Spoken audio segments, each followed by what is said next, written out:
ಸಭೆಯಲ್ಲಿ ಸಲಕೋ ತಗೊಂಡು ಬಿಡಬೇಕು ಸರ್ಕಾರ ಅಂತ ಇದ್ಬಿಟ್ಟು ಇಲ್ಲೇ ಫ್ಲೋ ತಗೊಂಡು ಬಿಡ್ತಾರೆ. ಇವ ರೈತರು ನೋಡಿ ಸರ್, ಅಲ್ಲಿ ನಮ್ಮ ಈ left bank, right bank, HLC, LLC ಕೆನಾಲ್ದಲ್ಲಿ ಏನು ರೈತರು ಏನು ನೀರು ಬಳಕೆ ಮಾಡಬೇಕಾಯಿತು, ಜಮೀನೆಲ್ಲ ಪೂರ ಒಣಗೋಗಿದೆ ಸರ್. ಯಾವುದು ಕೂಡ ಏನು ರೈತರಿಗೆ ಇವತ್ತು ಇಷ್ಟು ತ್ರಾಸಲ್ಲಿದ್ದಾರೆ, ಅಷ್ಟು ತ್ರಾಸಲ್ಲಿದ್ದಾರೆ. ಮುಖ್ಯಮಂತ್ರಿಗಳು ಡ್ರೋನು ಸರ್ವೆ ಇವಾಗ ಯಾಕೆ ಬೇಕಿದೆ? ಆಲ್ರೆಡಿ ಸ್ಟ್ಯಾಟಿಸ್ಟಿಕ್ಸ್ ಇದೆ, ಜಿಲ್ಲಾಧಿಕಾರಿಗಳೆಲ್ಲ ಸ್ಟ್ಯಾಟಿಸ್ಟಿಕ್ಸ್ ಕೊಟ್ಟಿದ್ದಾರೆ. ಆ ಕೃಷಿ ಇಲಾಖೆ ಸಂಬಂಧಪಟ್ಟಿದ್ದಂಥವ್ರು ಸ್ಟ್ಯಾಟಿಸ್ಟಿಕ್ಸ್ ಅಲ್ಲ ಮಾಡಲಿ ಟೈಮ್ ಅಲ್ಲ ಇಲ್ಲ ಅಲ್ಲ ಟೈಮು ಆಗೋ ಇವಾಗ ನೋಡೋಣ. ಇವಾಗ ನಮಗೆ ಇವಾಗ ನೀರು ಅಣ್ಣವ್ರು ಹೇಳ್ದಂಗೆ 30,000 ಕ್ಯೂಸಿಕ್ಸ್ ನೀರು ಇದ್ದಾವೆ ಸದ್ಯಕ್ಕೆ ವಾತಾವರಣ.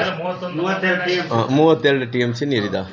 ಆ 32 TMC ನೀರು ಏನೋ ಒಂದು ನಿರ್ಧಾರ ತಗೋಬೇಕಲ್ಲ. ಆಲ್ರೆಡಿ 2 ಬೆಳೆ ನಷ್ಟ ಆಗಿದಾವೆ, ಅಷ್ಟು ಬೇಕಲ್ಲ. ಅಂದರೆ ಇವಾಗ ಆಲ್ರೆಡಿ ನಮಗೆ ಒಂದು ಬೆಳೆ ಕಳ್ಕೊಂಡಿವಣ್ಣ. ಯಾಕಂದರೆ ಬಿಕಾಸ್ ಆಫ್ ದರ್ ನೆಗ್ಲಿಜೆನ್ಸ್ ಅಂದ್ಕೊಳ್ರಿ, ಇಲ್ಲ ರಾಮ್ಲು ಅವ್ರು ಮಾಡಿದ್ದು ಚಲೋ ಆಗಿದೆ, ಪರ್ಮಿಂಟ ಮಾಡಿದೆ, 2 ಬೆಳೆ ಕಳ್ಕೊಂಡಿವಿ. ನನಗೆ ಇವತ್ತು ರೈತರೆಲ್ಲರೂ ಕೂಡ ನಿಮಗೆ ನನಗಿನ್ನ ಚಲೋ ಗೊತ್ತಿದ್ದಾನೆ. ಜಿಲ್ಲಾಧಿಕಾರಿ ಆಫೀಸಲ್ಲಿ ಅಡ್ಡಾಡ್ತಾ ಇದ್ದಾರೆ. ನಮ್ಮ ರೈತರು ಇವತ್ತು ಸಾಕಷ್ಟು ಸಂಕಷ್ಟದಲ್ಲ, ಲೆಫ್ಟ್ ಬ್ಯಾಂಕು, ರೈಟ್ ಬ್ಯಾಂಕಿನ ರೈತರು. ಹಂಗಾಗಿ ನಾನೇನು ಹೇಳ್ತೀನಿ, ತೀರ್ಮಾನ ನೀವು ಹೇಳ್ದಂಗೆ 60,000 ಕ್ಯೂಸಿಕ್ಸ್ ಇದ್ದರೆ ಮಾತ್ರ ನೀರು ಬಿಡೋಕ್ಕಾದ್ರೆ ರಾಮ್ಲು ಅಂದ್ರೆಗಿನ ತಕ್ಷಣ ಭದ್ರಾದಿಂದ ತರಿಸ್ಕೊತೀರ. ಅಲ್ಲಿ ಇನ್ಫ್ಲೋ ಚೆನ್ನಾಗಿದೆ, ಆ ಕಡೆ ಮಳೆ ಚೆನ್ನಾಗಿ ಆಗ್ತಾಯಿದೆ. ಸರ್ಕಾರ ತೀರ್ಮಾನ ತಗೊಂಡು ನಮ್ಮ ಭಾಗದಲ್ಲಿದ್ದಂಥ ರೈತರನ್ನೆಲ್ಲ ನೋಡ್ರಿ, ಅಲ್ಲಿ ಸಾಕಷ್ಟು ಫುಲ್ ಆಗಿಲ್ಲ.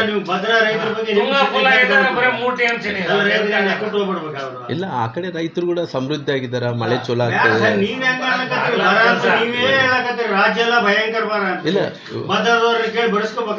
ಇಲ್ಲ ನೋಡೋಣ, ಆ ಕಡೆ ಕೃಷ್ಣ, ಮಲಪ್ರಭಾ, ಘಟಪ್ರಭಾ ಕಡೆ ಹೋದ್ರೆ ಮಳೆ ಜಾಸ್ತಿ ಆಗ್ತದೆ. ಯಾಕಂದ್ರೆ ಆ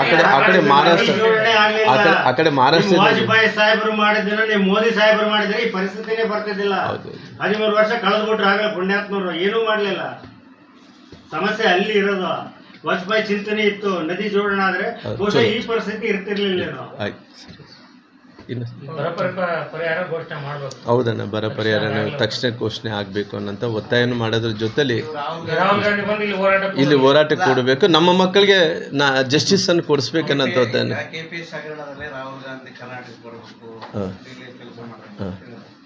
ಬಟ್ ನೀವು ಪ್ರತಿಪಕ್ಷವಾಗಿ ಅಪೋಸಿಷನ್ ಲೀಡರ್ ಆಗಿ ನಿಮ್ಮ ಸರ್ಕಾರ, ನಿಮ್ಮ ಪಾರ್ಟಿ ಇದೆ, ಏನು ಚಳುವಳಿಗಳೇ ಮಾಡಲಿಲ್ಲ ರಾಜ್ಯದಲ್ಲಿ. ಅವ್ರು ಹೆಂಗೆ ಅದನ್ನು ಎನ್ಕೇಜ್ ಮಾಡ್ಕೊಂಡ್ರು ಕಾಕ್ರೋಚ್ ಹೋರಾಟನ?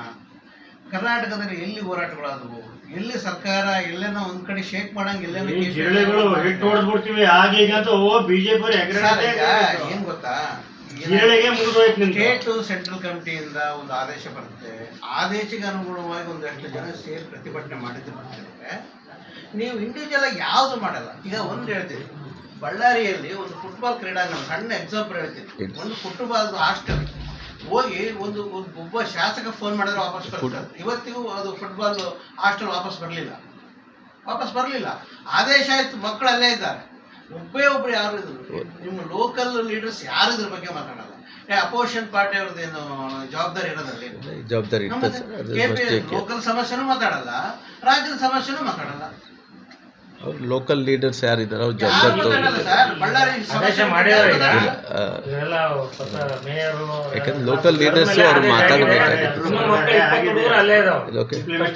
ಈಗ ಅದೇ ಗದಗಿನಾಗ ಆಗಿತ್ತು, ಇದೇ ತರ ಗದಗಿನಾಗ ಆಗಿತ್ತು. 3 ಜಿಲ್ಲೆಗಳಲ್ಲಿ ಹಿಂಗೆ ಆದಾಗ ಒಬ್ಬ MLA ಲೋಕಲ್ ಲೀಡರ್ಸ್ ಮಾತಾಡಿ ನಮ್ಮ ಮಕ್ಕಳಿಗೆ ತೊಂದರೆ ಆಗ್ತಂತ ವಾಪಸ್ ಕರ್ಸ್ಕೊಂಡ್ರು.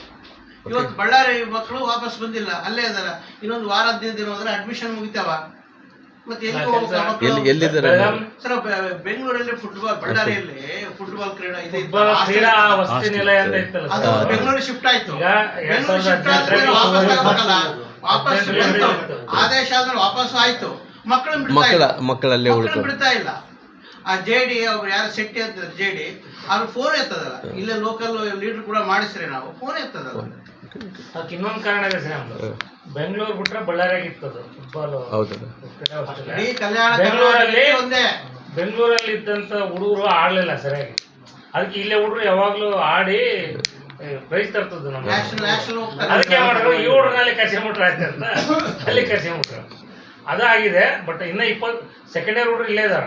ಬಟ್ ಫಸ್ಟ್ ಇಯರ್ 20 ಹುಡುಗರು ಈ ವರ್ಷ ಅಡ್ಮಿಷನ್ ಆಗೈತಲ್ಲ ಅವ್ರು ಇಲ್ಲಿಗೆ ಬರ್ಬೇಕು.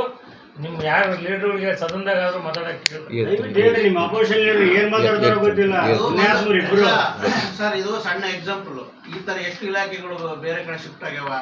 ಒಂದು ಪ್ರಿಯಾಂಕಾ ಅಂತ ಬಂದು ಕೂಡಲೇ ಅದು ಯಾವ್ದು ಸ್ಕಿಲ್ ರೇಷ್ಮೆ ಇಲಾಖೆದು ಬೆಂಗಳೂರು ವಲಯ ಆಫೀಸು ಗುಲ್ಬರ್ಗ ಶಿಫ್ಟ್ ಮಾಡ್ಕೊಂಡು ಯಾರು ಮಾತಾಡ್ಲಿಲ್ಲ.